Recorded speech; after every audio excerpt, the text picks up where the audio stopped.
Hello there. Welcome to today's Kirk Minahan wrap-up show for Wednesday, February 24th, 2021. Today's show was Shitheads because we had some shitheads called into the show to talk about their gripes they have with the show, with Kirk, with Steve, just all around. Touched on a couple other things. They touched on Kevin Clancy, deleting his tweets after he said, not even a joke, just a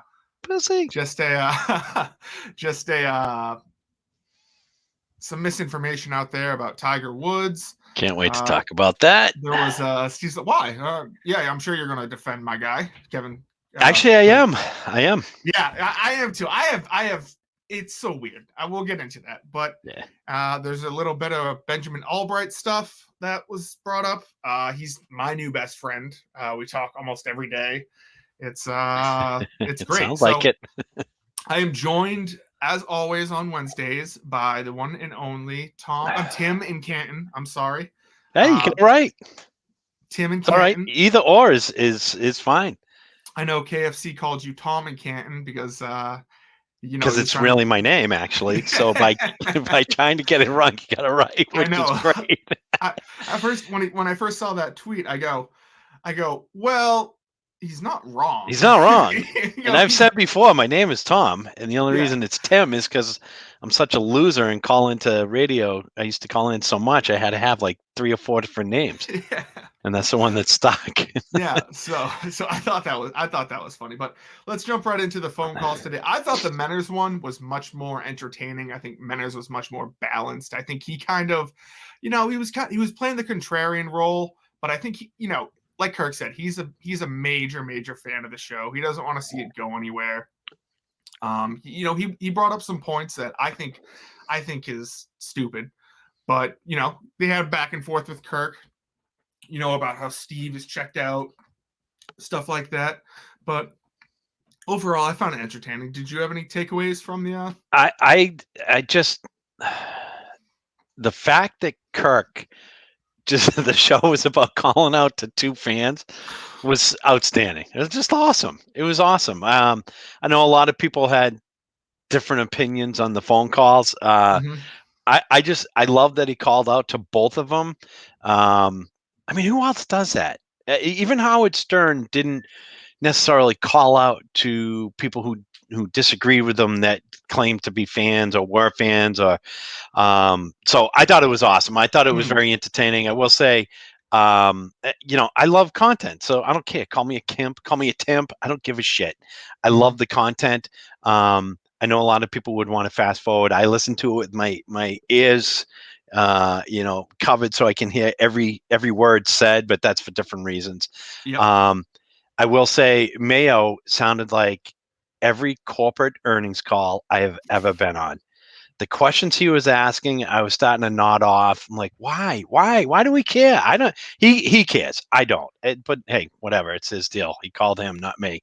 But I was just waiting for someone to moderate it to get on and say, okay, now Frank from JP Morgan Chase, you're up next, and have them describe their fourth quarter earnings. So it was great that Kirk had them on. I think he likes to do that every once in a while, and it's cathartic. You cleanse the system, so to speak.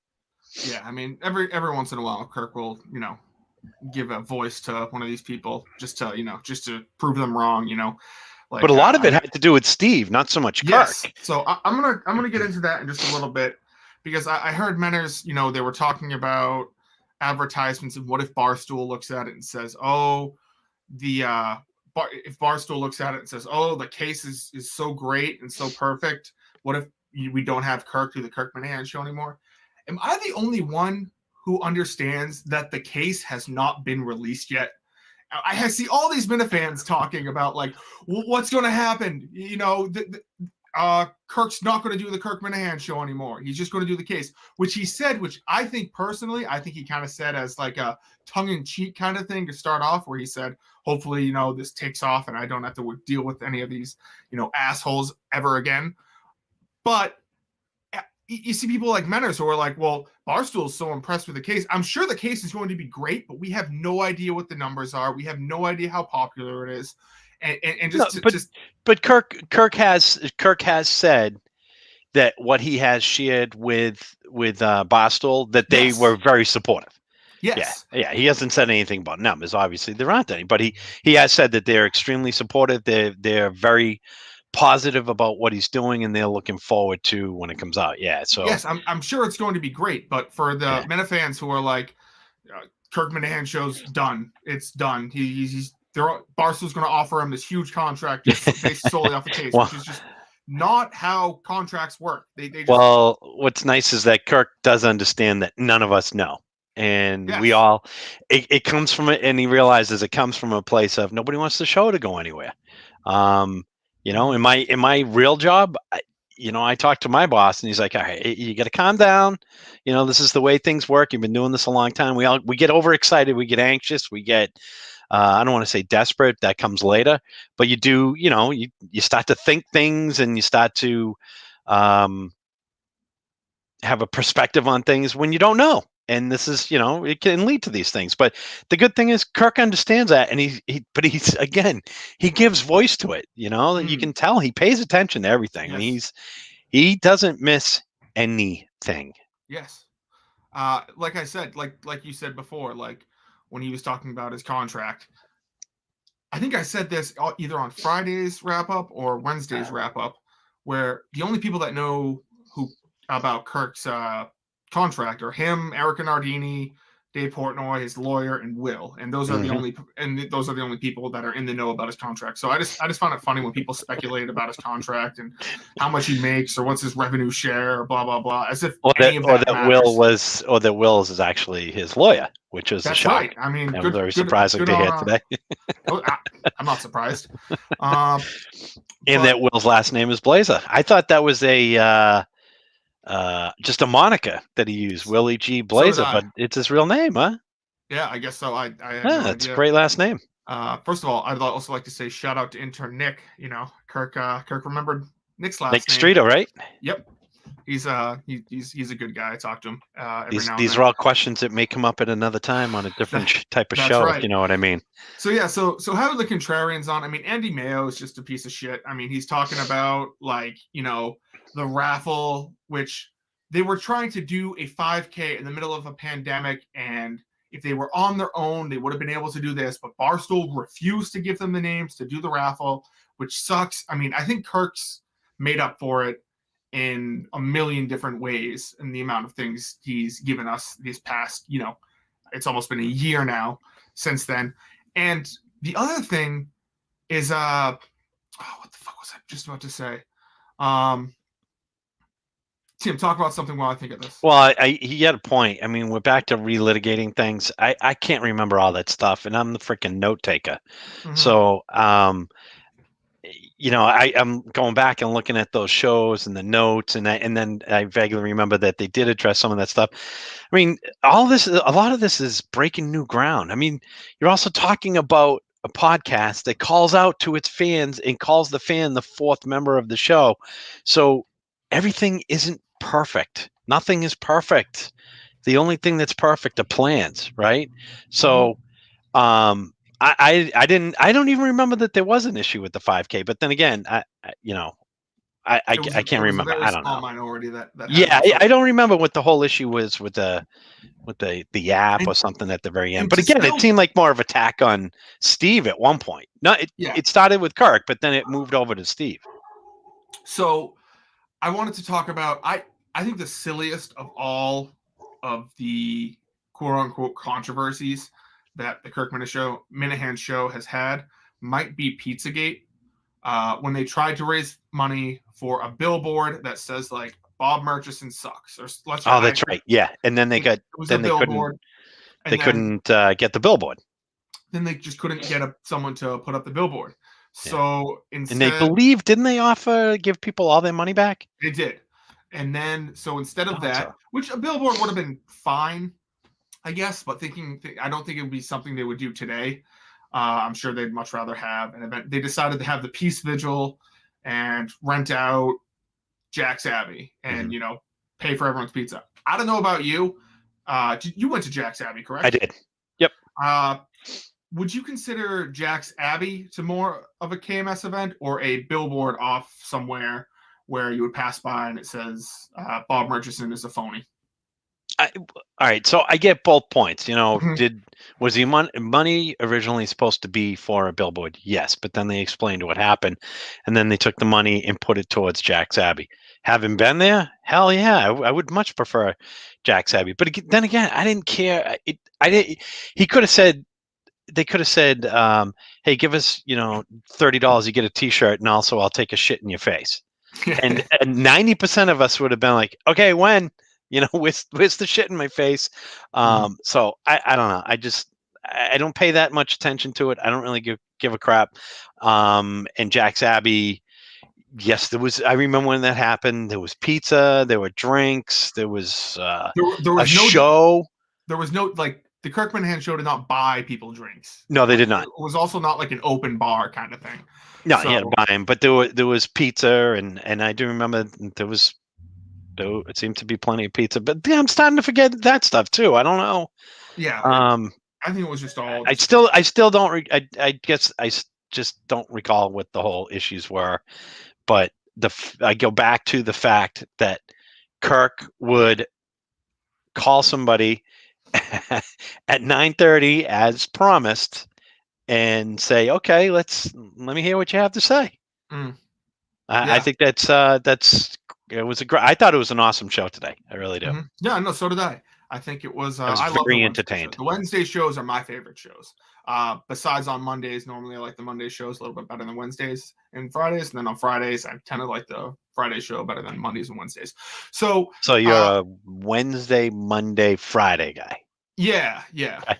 But except like on the day Monday comes out, I like that show more than it fluctuates. So on Mondays, you're a Monday, Wednesday, Friday guy. Yeah. So it goes back and forth. So Mayo brought up a couple other points. Another one he seemed to try to drive home was he really wants Dave Cullinane to work for the show. Yes. Really wants Dave Cullinane to work for the show. Yes. And the thing I was thinking the entire time while I was listening to this is, I wonder how many people are listening to this right now and just don't know who Dave Cullinane is. And I don't say that in a bad way. I just say that in, he was the fill-in producer back in July. I have a couple friends who started listening to the show a couple months ago, and they really have no idea who Dave Cullinane is. All right. I was curious about it because I was just going to say, if you're a KMS fan, you know who Dave is. I mean, he gets mentioned all the time, but that's a good point. So people new to the show, so your friends have no clue who they're referring to. So I had one of my friends text me today, and he said, he's like, "Who's this Dave Cullinane guy? And is he some sort of like content god? Like, is he like up there with, in some circles? Yeah. Is he like the big cat that we're like hiding away from everyone?" And I'm like, "Oh no, he's the producer for the Jerry Callahan show. He's the fill-in producer a while back for the Kirk Minahan show, and he has a thing." But I was surprised to say when Mayo asked Steve, he's like, would you still listen to the show even if you were not on it? Which I personally think Steve probably would not listen. He would not listen to the majority of shows. So I don't get that question. So what? I agree. I do get an aspect of it, paying attention, being involved, but I think what Kirk shared today that Mayo may not have known is how much Steve does as a producer feed Kirk topics and stories and information. So I think that may have dispelled some people's myths that Steve doesn't contribute anything. So I get that piece, but okay, so say he leaves, why would he bother listening to the show? I just don't get that. And also, so not having listened to Kirk from a certain date doesn't qualify you. I'm not sure what the point was there. Doesn't qualify you to be his producer. Well, we all joined at one point. Everybody's born at some point in their life, the day they're born. You can't help it. Steve started listening at a certain point. I don't understand why somebody who's listened longer is more qualified. It's about who can do a better job. I'm curious. Do you think it's more about Steve not being the producer, or it's more that some people, because I don't think Mayo's alone, some people would like Dave to be the producer? Yeah, I think it's just Dave just brings a different twist to the producer. For sure. Oh, for sure. Angle. For sure. He's more involved in the fan stuff. I will say, though, Dave Cullinane did go on All in the Minifans before I cut him off, and he did say he no longer listens to the Kirk Minahan show. So that kind of throws a wrench Well, in so does Andy that? Mayo's Yeah. argument. So I mean, it was all, and then the other thing too is I think Why don't people Andy, believe? This is what I got to ask you a question. Why don't people believe Kirk when he says Dave's not going to be my producer, and they keep I pushing don't for know. it? I don't get that. In Mutt, people know I love Mutt. Mm-hmm. I listen to Mutt at night. Yep. I enjoy him. I think he does a really good job on his show. I enjoy that talk. I always have. Mutt on Kirk and Callahan was different. Mutt at Mm-hmm. night is totally different. And Kirk has said many times, this isn't going to be the old show. And he said just recently, maybe some older fans want to have more of an old Kirk and Callahan type show. Those days are gone. And I love this show. I freaking love it. I think it just gets, we've gone from EEI to In Between to KMS, and I think it's friggin' phenomenal. So Mutt's not going to be on the show. I take Kirk at his word. Maybe he'll be on once or twice. I don't know. From what Kirk said, no, it's not going to happen. I don't understand why people keep pushing. It's like I have a buddy who owns a restaurant, and he tells me all the suggestions they get, and some of them are so outrageous. He's thought of opening a restaurant just called the suggestion box and putting every cockamamie idea that people have given him and doing it. And then saying this was given to this idea, courtesy of Justin Trudell, Mansfield, Mass, which I know That's we're going to right. talk about, right? That's right. Kirk's got a vision for the show, and he's got a guy he likes to work with who I like that Steve's the producer. I don't have any issues with Steve, but that's easy for me to say. Steve plays my stuff, and the stuff he doesn't play, I don't fucking care. All I want is laugh. All I want to do is laugh, and Steve makes me laugh. Dave didn't make me laugh as much as Steve. Dave's entertaining, but he didn't make me laugh like Steve does. Yeah. And so I don't know. I just think that it's kind of a mute point when someone like Andy Mayo whatever mute. I can't speak. When Andy Mayo was a guy who used to be on with Dave, remember? What was Jerry had on that guy Mute? Oh yeah, that's right. Remember that guy? Oh, that's right. Whatever happened to him? Anyway, no idea. But sorry. So I just think bringing up like, oh, why isn't Dave Cullinane the producer? It's kind of like it's kind of like saying that's funny to me. Well, why isn't Patrick Mahomes the quarterback of New England Patriots? I want Patrick Mahomes. I want Patrick Mahomes. It's like tough shit. It's just not going to happen. So and if you stop and think about it, where else is there a podcast? Because radio shows do this, but a podcast where the producer is involved so much. Yes. I know you listen to a lot of different stuff. I do too. Except for the 50 people on that two douches dishing. What is that? That new podcast? USA? They've got 30, 48 people. Other than that, nobody knows who the producer is. That's all Kirk's doing. Yeah, I don't know if you've listened to any of the Blind Mike project, but the producer is very involved in that show as well. Craig has been on Decent Signal, actually. Yes. So the next point I wanted to make that Andy Mayo made was he kind of like took some like weird shots at me. He's like, I love Justin, but why would you hire Justin over Carano?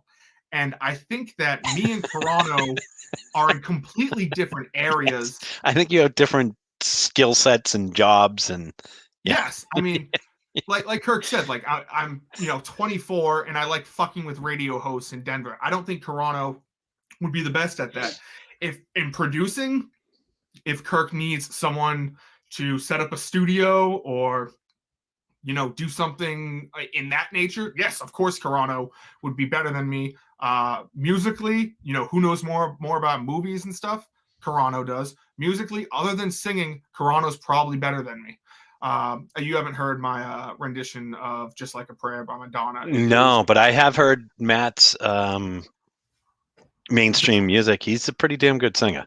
Yeah, well, you haven't heard Like a Prayer by Madonna sung by me. So, I'm a big Madonna fan. I'm gonna have to hear that sometime. Yeah, maybe at the barbecue. Yes, so I just that's kind of I'm with you. That's kind of an odd one. You're not in the same category. I mean, I could see the Cullinane versus Steve. They're both producers. But you and Matt do totally different things, and your roles are different too. Your characters are different. I 100%. Trust Kirk's judgment And I love Yeah. Matt. I think Matt's great on the show. Yeah, and I think I think over the past like couple months and so I've kind of filled more into what my role is, kind of, shaped it around a little bit. And I just feel like it would just be strange to see, like, not that it would be strange, but I just don't see Matt Carano leading the charge to, call Ben Allbright and ask him about these things. I don't That's not what see. Matt does. That's not No, what he it's does. not. It's just And this isn't here's a a good. shot at Matt. No, it's not. And here's a good example. Justin, think about VFW the night that we were both there. Oh, I don't remember With that. Matt Carano, here's a great juxtaposition. You started to walk home. Matt Carano was the guy, along with Chris and a few others, JJ and some other people, that came out to see if they could help you. Matt would have, judging by how Matt is on the show and listening back to shows he filled in on, Matt definitely has his own opinions and he shares them, and it's funny. Yes. I think Matt would have handled things differently. So two different things, two different scenarios, two different roles. Yeah. So the last thing I'm feeling that maybe this is all components to put together an Andy Mayo show. I'd listen to it with Dave Cullinane producing, Matt Carano on the show. Yeah, that's right. The last thing I wanted to say about the Andy Mayo stuff is and the Menners. It's just what other podcast lets these people on. I know I saw something where this is kind of be a segue that KFC kind of did somewhat of a certain thing where he kind of brought in a troll to talk. Yeah, I saw that. Yeah, but let's talk about KFC real quick before we hit on the boss and POTUS. Yeah, that guy seemed like I didn't hear it, but I saw some of those tweets, and man, that guy is way out of bounds. Like, I'm not a big fan of KFC, but family's out of bounds. I hate the way that he acts on air, but I mean, that's bullshit. We all know what the guy went through. I don't know why that's part of the public discourse. But man, he really attacked the guy. The guy attacked KFC. But anyway, he was a true hater. So KFC tweeted some stuff yesterday after the news popped up about Tiger Woods being hurt. I have 0.0, as they say in Animal House, problem with what he put up. I agree. Get fucking over it, everybody. Big fucking deal. Even if he was serious, who fucking cares? He's KFC. Well, he was serious. But who cares? Well, yes, he was, because he thought it was a hoax, and I'm with him. So what? So what? It's like every once in a while you hear like, oh my God, did you hear Dwayne "The Rock" Johnson's dead? And he'll be trending on Twitter, and then he'll come out and be like, it was a hoax. Like, that's pretty much saying like, yeah, that's all he was saying. Like, to think back to one of the worst days of my life, like when Kobe first died, I was like, oh, it's probably just one of those hoaxes going around. So if I tweeted out something like, yeah, the Kobe death hoax is going around, Not only that, he had proof. He had proof of past rumors like that. And so this is where KFC drives me nuts. Not only does he delete the tweet, then he gets on and he explains why he deleted the tweet. And it's just like, the pussy is just getting bigger and bigger by the tweet. That's a bad look. Oh man, it's not a big deal. That's the part that surprised me about him. He's obviously very successful. So he knows better than me. But the fact that he bends so easy, it's ridiculous. And then he wonders why there's cancel culture. Well, it's attitudes like that. If you roll your belly over enough, people are just going to stab you right in it. Yeah, that was sad to see that he deleted tweets. I wouldn't say sad. It was typical stupid KFC and fucking idiotic machinations of that I don't even know if you call it a brain. Well, yeah, I mean, that's what to say about KFC. I think it was just the internet trying to take a shot. I saw Barstool was trending yesterday with people being like, don't, like, see, like, with screenshots of it being like, don't ever click on Barstool content. Oh, please. Those people are never going to anyway. And if it's trending, is that such a bad thing that they're getting attention? And again, it wasn't like it was some horrific thing that he had done. He drew attention to Barstool, and it's like the people, if you're in sales and you're trying to sell something and everything looks great everything, the solution, the price, the support, and they still don't buy from it. And you ask, well, what if it was free? And they can't automatically say yes. Those are the same people. They're never going to like Barstool, so who cares? Yeah. Who are you trying to win over at that point? I completely agree. And I don't think he lost any fans by saying, putting those tweets out. He was right. He was right. It looked like a hoax at first. By the way, there was no Jaws of Life. So, that was already debunked. And that was an official press release that didn't look very official, with all the Dayglow coloring in it. And it said they used the Jaws of Life. And then the sheriff's department came back and said, no, we didn't use the Jaws of Life.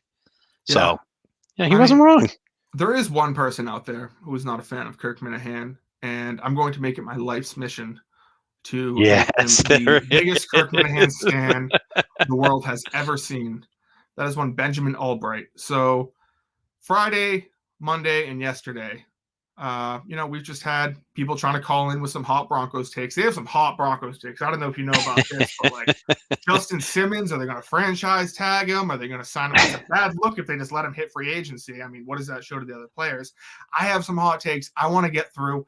It's not that they have been screening. They just shut off the calls. They haven't taken a single call from anyone besides experts on their hotline or whatever. Yeah, they recognize them. Yeah, I tried calling in the other night and it just rang. It just rang.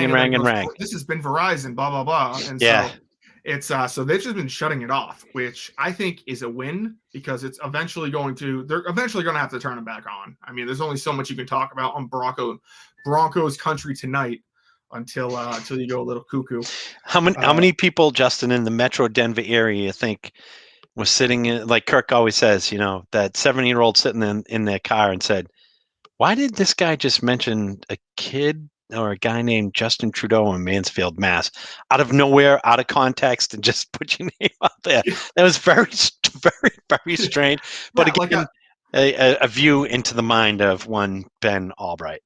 It's like, I think you thought I was going to be like, I was like, listening, sitting back, and then I hear my name and go, oh, yeah, right. Fuck. He knows my town? Shit. Like in is that Happy Gilmore or Billy Madison when Steve Buscemi crosses Billy's name out there? Right? You get that list. Yeah, like, fuck, are you serious? He knows my full name that is literally in my Twitter profile and my town that's also in my Twitter profile. We all know a guy like this, a guy or a girl like this. We've all known someone that they just everything they say is a lie. Even their lies are lies. I know that sounds stupid, but even when they say they're not lying, they're lying. The guy he's just a habitual storytelling liar. I mean, he's in the old days, in ancient times, they'd pay to listen to him talk because they're just fables. They're all bullshit. Yeah. So anyway, but a good liar always has a shred of truth. Always. And he's always got some shred of truth in there. Yeah. So anyway, so tonight, from 9 p.m. Eastern time to 1 a.m. No, actually, because they replay the first hour from 12 to 1. Sad that you know that. And they're lazy. And so Monday, I did not get it wrong, but they just randomly threw in this 1 hour of college football talk by two other random people from 9 to 10. So that's why I was like, fuck, I didn't think they were going today.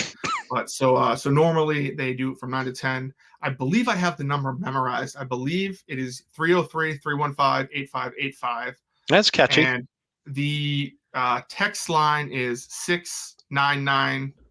Wait a second. No, that's wrong. 366-990. Something along the lines. I'll post it on Twitter so we can have you created a big movement with this, Justin? Oh, there are a bunch of people who are with me. There's a bunch of people would you be willing to give away a Carabas card to someone that gets through, maybe? Oh, of course. If you can get through, I will gladly send you a Carabas card. It's got to be show references, right? Yes, but you can't get through and just be like, yeah, this Denver is Broncos. You got to get through and you got to put some show references in there.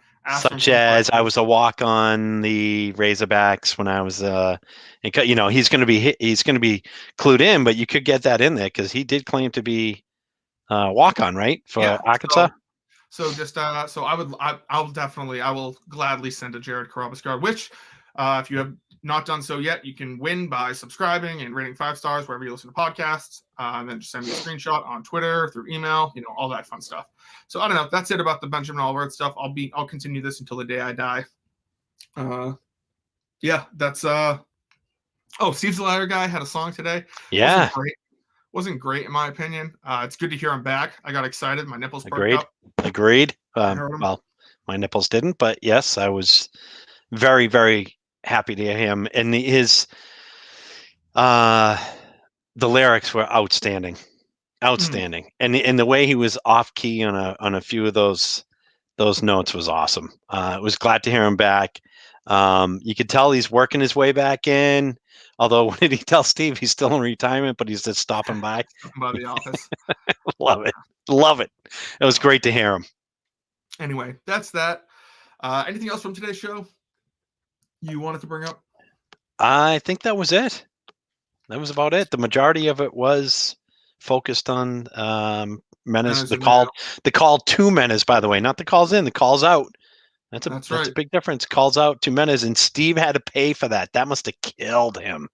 Yeah. I am always impressed though with the technology to think where, this shitty Wi-Fi in a hotel room, but we can call Australia from the United States, and the delay is still there, but you can still have a conversation that everybody can understand. It's pretty impressive, but anyway, it's I digress. very, very incredible. So let's get to our Wednesday segment we do every week with the one and only KMS historian, Tim and Canton. It is this week in Kirkman. It might have been kind of ruined today on the show. No, I don't think it was, because there was still other stuff, but that was the overarching subject of this week. And it was the Steve suspension for the missing audio from back in, when was that, Justin? Like October and November? That was like one of the first shows. Oh no, it was early on. That's right. It was the Ben show. That was like June or July. It was, but yeah, it was. I think it was like the first or second show. But I think he clipped it later in the year, and then got caught. Yes, and then got caught. This week, a year ago. So it was the missing audio with Steve. He was suspended for 3 days. That was a very, very interesting show. If you listen back to that show, one of the things I loved about it was the way in which Kirk is having the discussion. It's something that you would in any company might have behind closed doors. And then Kirk will stop and say, in suspension, you probably want to stop by Milton's and pick up a shirt aside. The way he just works in the advertisement is outstanding. Also this week, so the second show that week was Life Without Mayo, and Matt Carano came in. And do you know what show debuted on the KMN? Give me a minute. Would it be? I thought this show was older, but it debuted that Tuesday. Wow! I'll tell you what, Manu Oscar Robb and Tim Ridgeld, they made a great choice in asking you to be on their team. I gotta say real quick, we have to change that team name. It's not going to be called All in the Minifans. Oh, look at you! Look at you! We got to come up with a better team name. But yeah, I believe that was, because I do remember. You're like the stud that goes to the team and demands his number from the guy who's been there, the utility guy who's been there for 10 years. Yeah, so I do remember that there was talk about how many views they were getting and everything like that while Steve was away and everything like that. So yeah, Intel debuted. Kirk, they talked a lot about it before it debuted, because that was the first kind of crossover show. There was the newer fans that were came into the fold via Barstool versus the old EEI days. Mm-hmm. And that's John from Scranton, Phil, and BA. And then in Will. Yep. There was there was a lot of criticism as to why Will was on the show when he was an intern, and he was on the Mincel Intel show, and he wasn't. Did you guys stop doing the intern show at that point? I forget. Anyway, a lot of Coronado parody songs. I would recommend going back. Not only going back to the shows and re-listen to the shows, but if you go to Matt Carano's Twitter profile, he does have a link to the Google Drive. Mm-hmm. All the songs are there, and there's some pretty damn funny parody songs. There was also Minifan on Minifan Crime. This had to do with Menace as well. So as much as Steve was pissed about what happened with Menace, not mad at Menace, just Menace was, I don't want to say involved. It did come up because he had asked for some audio, but he also defended the fact that people were giving Menace's day job bad reviews and really Yep. kind of hurting his livelihood. So Steve actually stood up for him, but today I would say he probably wouldn't do that again. And then the end of the week, that Friday, Kirk purposely didn't make it a 4-day suspension. It was a 3-day. So Steve wouldn't have a 6 days off. Yeah. He had 3 days. Then he came in on that Friday, and that was the Steve returns. And on that day, that's actually when he told the Robert fans to leave Menace alone. But the week was, I guess you'd say, overshadowed. It was a very, very entertaining week of shows, but it was overshadowed with Steve's suspension the whole time. That was also the week, I believe, that one of the, I'm thinking Clone to Burn, Super Lemon Haze guys was standing outside the studio with a sign that said "Free Steve." Is that correct? I'm sorry. That's right. I can't see shit. Yeah, one protester outside the studio. Yes, and it was the Super. I think it was the Super Lemon Haze guys. And then Kirk invited anybody to come down, and he'd have a discussion with them, and nobody showed up. Yes, so that was another interesting point. So, is that it for this week in KMS? Yes, history? sir. Awesome. The week that was February 2020. Anyone wants to help me out, just subscribe to the podcast, leave a 5-star review, take a screenshot, send it to me on Twitter, send it to me through email. Just get it out there. Tonight, around 9:00, if you feel like, calling into a certain Denver 8 AM radio station. DM you for the number? I'll be doing it. No, not DM me. I'm going to fucking post it out there on. I mean, it's public knowledge. They are asking for calls on the show.